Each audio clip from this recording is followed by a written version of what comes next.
இப்படி ஒரு தீவுக்கு இவ்வளோ நாள் நான் ஏன் போகல அப்படின்னு சொல்லிட்டு யோசிக்கக்கூடிய ஒரு இடம் தான் அந்தமான் ஐலாண்டு. அந்த இடத்துக்கு நம்ம குரூப் ட்ரிப் வந்து போக போகிறோம். இந்த குரூப் ட்ரிப்பில் உங்களோட சேர்ந்து நானும் தான் வந்து வர போகிறேன். வர ஏப்ரல் 22 டு 26 வரலையும், அதாவது 4 நைட்டு 5 பகல் வந்து பார்த்தீங்கன்னா அந்தமானை போய் நம்ம சுற்றி பார்க்க போகிறோம். இந்த பேக்கேஜுக்கான காஸ்ட்டை பொறுத்த வரலையும் ஒருத்தருக்கு 29,999 ரூபாய் வந்து வரும். இந்த அமௌண்ட்டுக்கு நம்ம சென்னையிலேருந்து அந்தமான் போயிட்டு வரதுக்கான ஃப்ளைட் டிக்கெட் வந்து கொடுத்துருவாங்க. 4 நைட்டு நம்ம போர்ட் பிளேயரில் ஸ்டே பண்ணுறதுக்கான அந்த 3 ஸ்டார் ஹோட்டல் ரூம்ஸ் வந்து கொடுத்துருவாங்க. காலையில மதியம் நைட்டுன்னு சொல்லிட்டு எல்லா வேலையும் சாப்பாடுமே வந்துடும். இப்போ நம்ம ஒரு 5 நாள் அந்தமான்ல இருக்கோம் அப்படின்னா அங்க இருக்கக்கூடிய ஒரு சில தீவு, பீச்சஸ், அப்புறம் வரலாற்று சிறப்புமிக்க இடங்கள் சொல்லிட்டு எல்லா இடத்தையும் போய் சுத்தி பார்ப்போம்.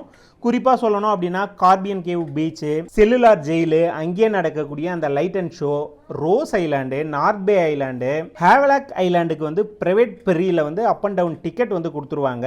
அங்க இருக்கக்கூடிய அந்த ராதாநகர் பீச், காலபெத்ரா பீச் எல்லாமே போய் சுத்தியும் காமிச்சிருவாங்க. அந்தமான் ஆதிவாசிகள் இருக்கக்கூடிய அந்த ஏரியாவை கிராஸ் பண்ணி போய் பார்க்கக்கூடிய பாராட்டாங்கையும் சுத்தி பார்ப்போம். இந்த ஏரியால தான் வந்து 96 படத்துல வரக்கூடிய ராம் சாங் வந்து ஒரு சில சீன்ஸ் இங்க எடுத்திருப்பாங்க.